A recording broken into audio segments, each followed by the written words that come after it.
Salutation everyone and welcome to this new Ruby tutorial. Today I'll show you how to make Weiss Glyph using the geometry node system in Blender. Of course, you can just use images as plain and use drivers in the shader editor and so, but with the geometry nodes you can have easier controls, I think. Now I'm quickly showing you how I made the glyph mesh using a picture from the volume 8 opening. As you can see, I don't really care about the topology, but you can choose whatever you want, and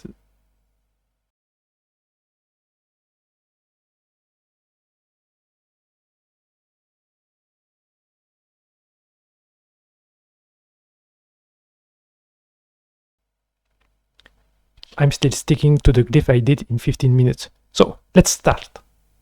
Now we have our glyph. Let's start the magic. First, we can delete the reference images. And here on the collection, let's call this glyph references, because it's better to work on another object. So we'll add a new collection here. We'll call that geometry node. And we can hide here the glyph. On geometry node, we'll add an object like a plane. And here we can go to the geometry node editor. We click on news, and here on the group input we can disconnect this. We can drag the glyph object here, set this to original, and put it on the group output. Now we'll make rotate this object. So to do that, we'll add here a transform geometry. And you can see we have here the rotation, and we also have the scale. We want this rotation to move during the different frame here. So let's add a send time here.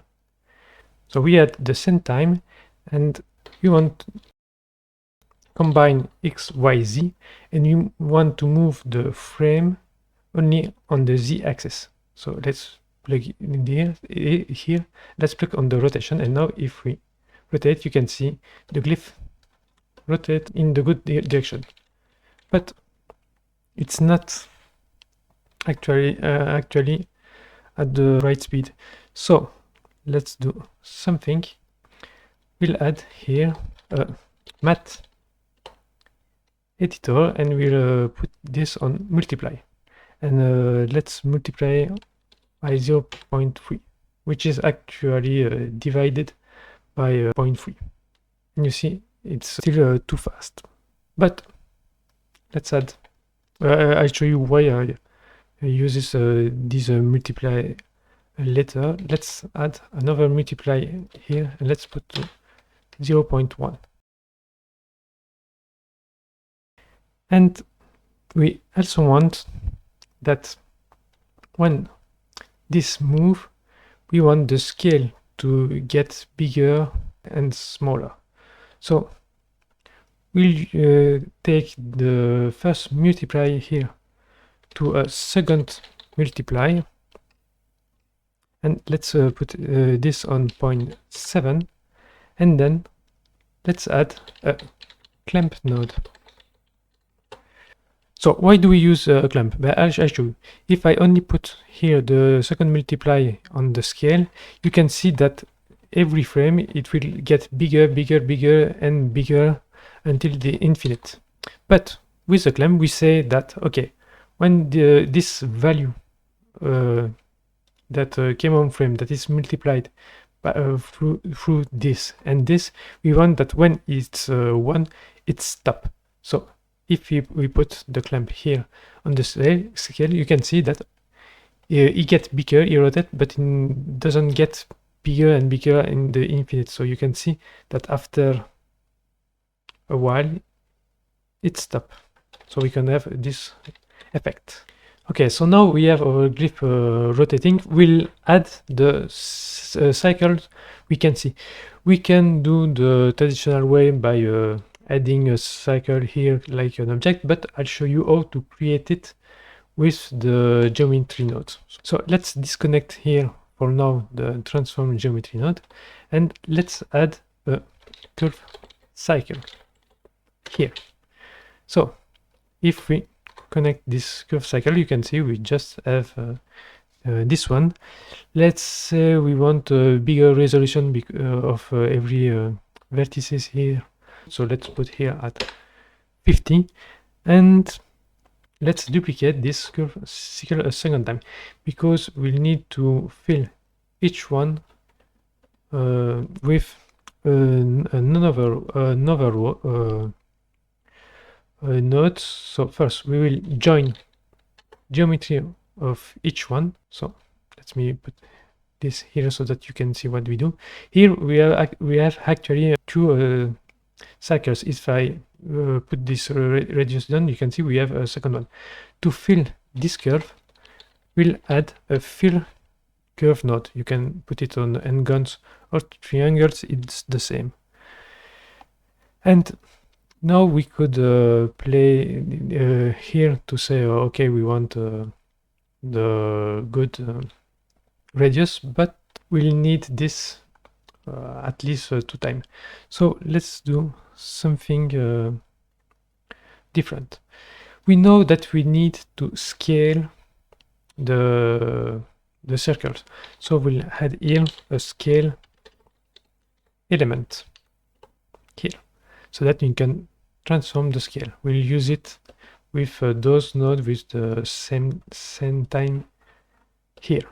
So now that we have this one, we'll need to use it a lot of times. So you select all of these, Control G, so that we can create a new node. You can see here we are in the geometry node and we have a node group, but we want to have some controls. So here on the group input, we'll put the first radius here, we'll put the second radius here, and we also put the scale element here. So now we have radius 1, radius 2, and scale. Let's press tab, and we have this node group. As you can see, we can now move here the radius of each one and the scale of our meshes.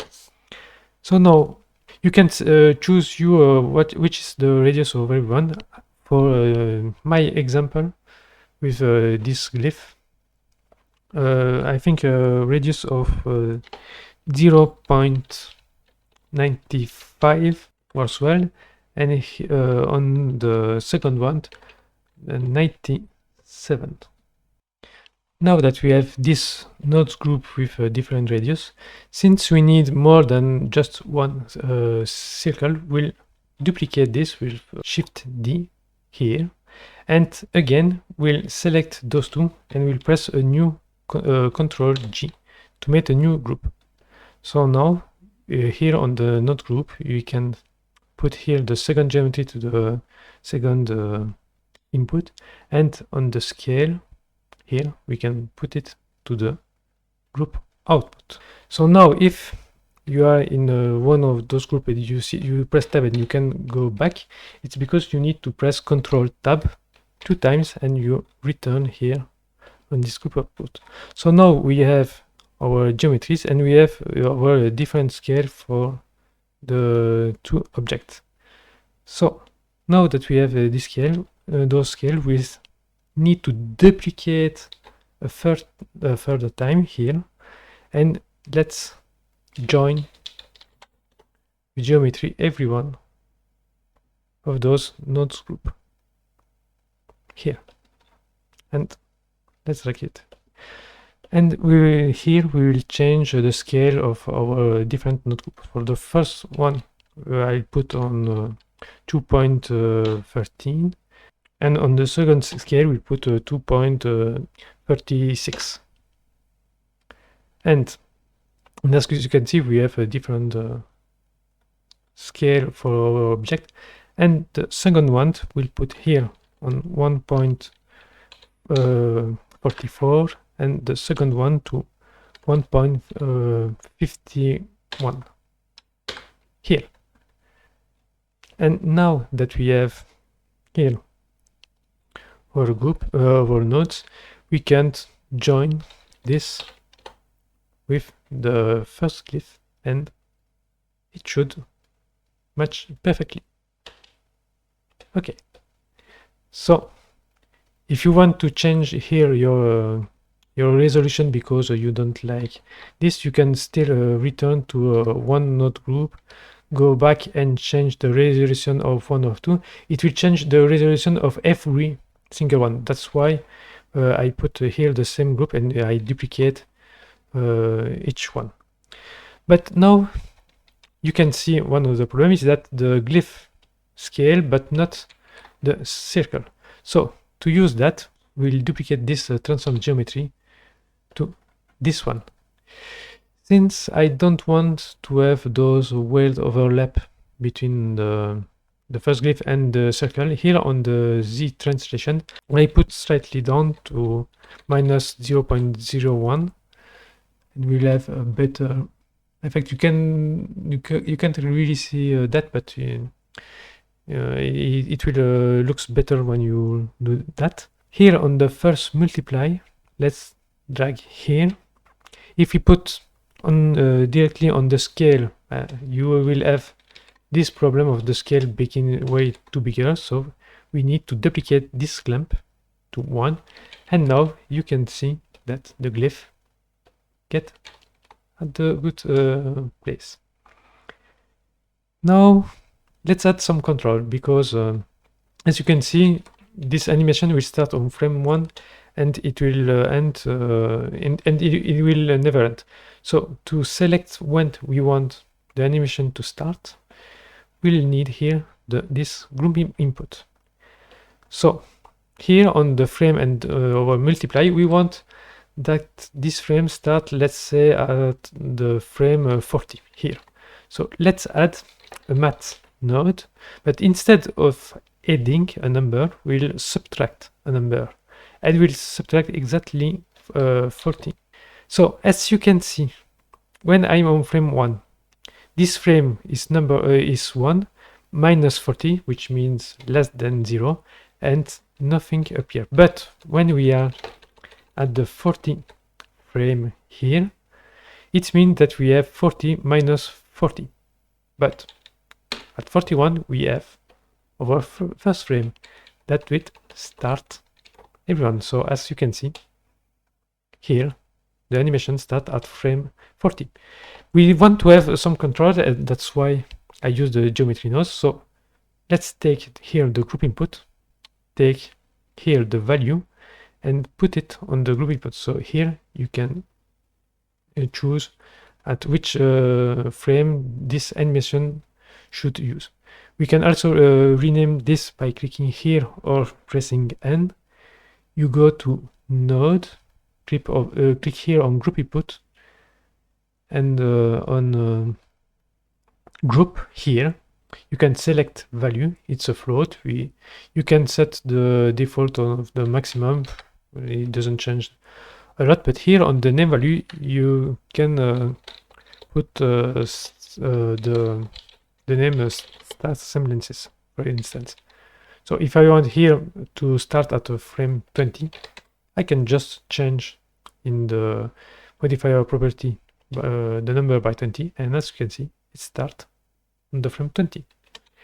Okay, so now we have our animation going, but we need to add some materials, and that's also one of the biggest point of the geometry nodes is that we can change here on the input attributes the materials. So let's here add a node we call set materials, and here on this red socket you can put it on a group input. So here now we can choose this material. So let's create a material. Let's go to shading, let's create a new, let's create a glyph white, for instance, and important, click here on fake user, or every time you will close your Blender, it will not save this material. let's remove the principal BSDF and let's add the emission here, and let's put something like 9. You can choose whatever number you want. So now when you are here, let's first activate the bloom so we'll see a better difference. Here we have the material, but let's modify here because we add it, and if we click here on glyph white, you can see our glyph has become white. You want to have a new glyph, and that's which is let's say red, but create a new material, glyph red. Again, press fake user is important. Let's put an emission one. Choose red. Choose the strength, it doesn't matter. And we'll add a third one. Let's add a black glyph. It's not really black, it's more of a dark blue, but you know, it's used for the gravity glyph. Again, press fake user. And now, when we are here, as you can see, we can change, select and change our materials, and it will change every time. And here, I forgot to say, but on the glyph one, my mistakes. It's not on principal BSDF, it's an emission BSDF. Let's put here blue, strength, surface. Let's go back here on the modifier, and if we show this one, let's go back to this white.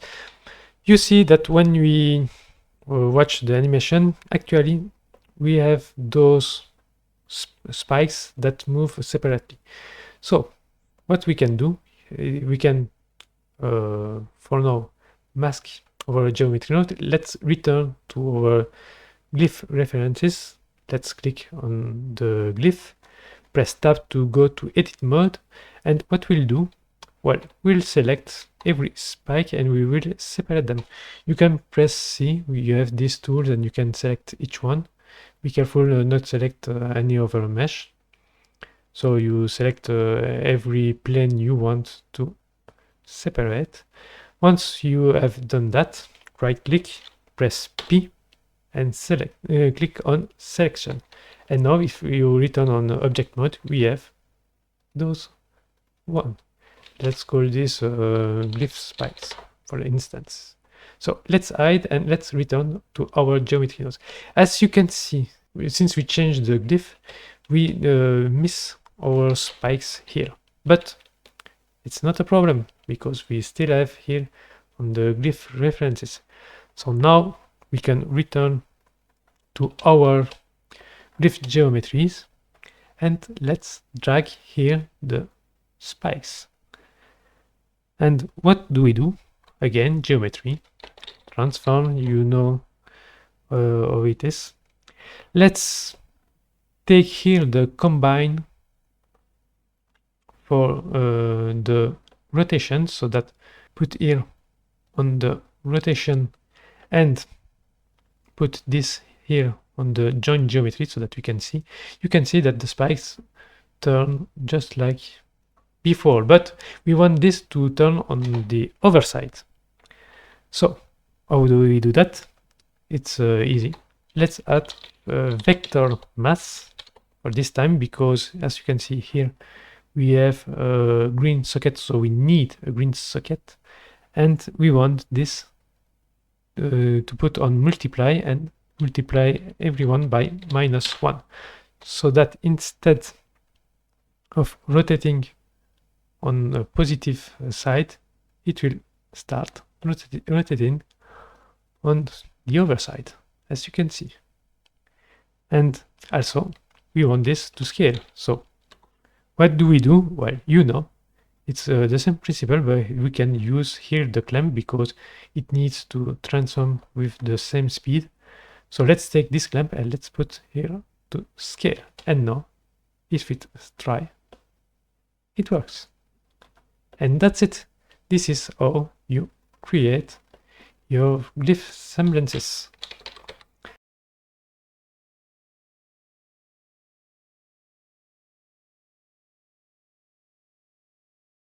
first we can hide here the geometry nodes. Let's return to our Glyph references here, and we will add a Bezier curve here.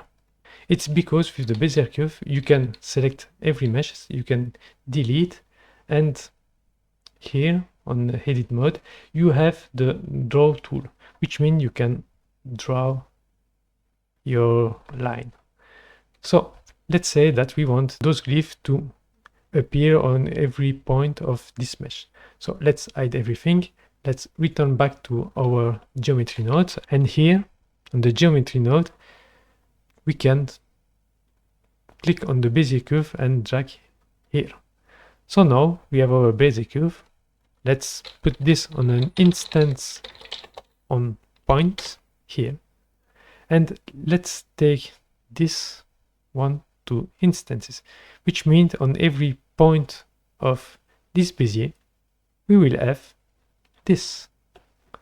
But as you can see with the Bezier curve, the problem is that on every point I not distribute in a good place. So to make something better, here on we'll put a resample curve, which means that we change the number of points on this curve.